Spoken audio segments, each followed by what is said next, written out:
안녕하세요.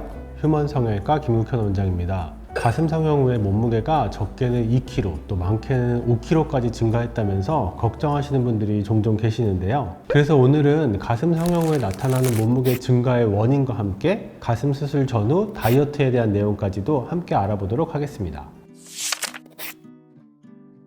일단 가장 큰 원인은 보형물의 무게예요. 보통 물하고 실리콘 보형물이 비슷한 비중을 갖고 있다고 하는데요. 그러면 보통 300cc의 보형물은 300g이 되고 양쪽에 보형물을 넣게 되니까 적어도 600g 정도는 몸무게가 증가하게 됩니다. 그리고 여러 가지 수술에 따른 몸무게 증가가 있는데요. 수술 후에는 붓기도 조금 있고 수술 중에 들어간 수액의 무게도 있기 때문에 환자분들 저희 병원에서 평균적으로는 한 3kg 정도는 쪘다고 생각을 하시고, 공통적으로 말씀하시는 게 수술 후에 붓기가 배로 다 내려와서 배가 많이 나왔다고 얘기하시거든요. 실은 너무 걱정하지 않아도 되시는 게, 그런 붓기는 대부분의 수술 후에 수액 때문에 생기는 거기 때문에 수분, 수액에 따른 붓기는 다 빠지게 될 수 있습니다. 환자분들은 수술 후에 다이어트를 하면 가슴살이 빠지니까 보형물이 크기가 좀 줄까봐 걱정하시거든요. 성형외과 선생님들은 대부분 걱정하시는 게, 너무 많이 지방을 빼게 되면 그 보형물이 드러나 보일까봐 걱정을 합니다. 근데 너무 걱정하지 않아도 되시는 거는, 성형외과 선생님들이 수술을 할 때 보형물의 크기를 정할 때는 지금 지방의 두께나 가슴의 크기도 중요하지만 피부의 탄력도가 중요하거든요.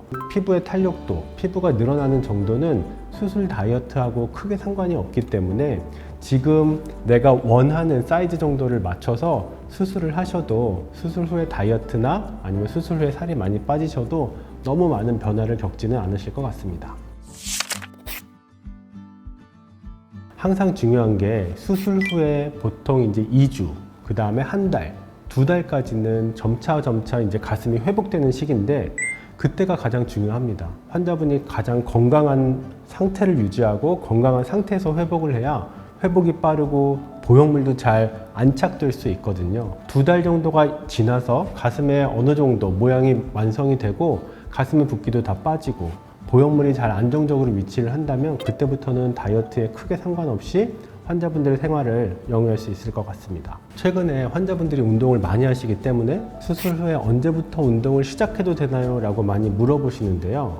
가슴에 충격을 받으면 우리가 지혈했던 혈관이 다시 터져서 피가 날 수도 있고, 붓기가 안 빠지거나 장액이 고여서 염증이 생길 수도 있는 가장 중요한 시기가 2주기 때문에 제가 2주까지는 운동하지 말자고 말씀드려요. 그럼 또 환자분들이 하체 운동은 해도 되나요? 라고 말씀해 주시는데요. 근데 하체 운동 하다가 혹시나 부딪히거나 넘어지거나 할까봐 제가 2주까지만 조금 참을게요 말씀드리고, 2주가 지난 시점에서는 천천히 하체 운동, 가벼운 러닝까지도 가능하고요. 보통 한 달 정도가 지나면 상체 운동도 가능하십니다. 하지만 기억할 거는, 수술 전에 상체 운동하는 똑같은 강도, 똑같은 무게로 운동할 수는 없고, 6개월에서 9개월 정도 되면서 차차차차 회복을 하면서 근력도 늘어나고 예전의 운동 강도나 예전의 무게를 똑같이 회복하실 수 있으십니다. 실은 저희가 조금 안타깝게도 모든 다이어트 약이나 성분이 다 알 수가 없겠더라고요. 그래서 환자분들이 가져오셔도 제가 모르는 경우도 있고 한데, 실은 저는 개인적으로는 다이어트 약을 복용해도 크게 상관은 없을 것 같아요. 근데 아까 말씀드린 것처럼 수술 전 혹은 수술 후, 이때 환자분들이 최상의 컨디션을 유지하는 게 가장 중요하거든요. 그래서 저는 수술 전으로 한 달 정도는 다른 약은 복용하지 말고 수술을 받자고 말씀드립니다. 빠지죠. 수술 후에 다이어트를 하면 가슴살이 빠지는 건 맞습니다. 근데 이게 어느 정도까지 빠지느냐는 굉장히 개인차가 많기 때문에 수술 후에 다이어트를 하면 이렇게 될 거예요 라고 저희가 예측하기는 좀 어렵습니다. 그래서 아까 말씀드린 것처럼 수술 전에 피부의 탄력도를 체크하고, 피부가 어느 정도 늘어나는지, 가슴 방이, 가슴의 크기가 어느 정도까지 크게 됐을 때 무리가 없는지, 그 선을 지켜서 수술을 한다면 가슴 수술 후에 살이 많이 빠지더라도 가슴 모양에 특별한 이상이 생기지는 않을 거라고 생각합니다. 가슴 성형을 하고 나서 다이어트를 하고 싶다 이런 고민들이 많으실 텐데요. 가슴 수술한 다음에 2달, 3달 정도 지났을 때 안정적인 상태에서는 다이어트나 체중 변화가 가슴 보형물에 큰 영향을 미치지 못하니까 원장님과 꼭 상의를 하시고 너무 걱정하지 마시고 수술을 받으셔도 되겠습니다. 지금까지 휴먼 성형외과 김욱현 원장이었습니다.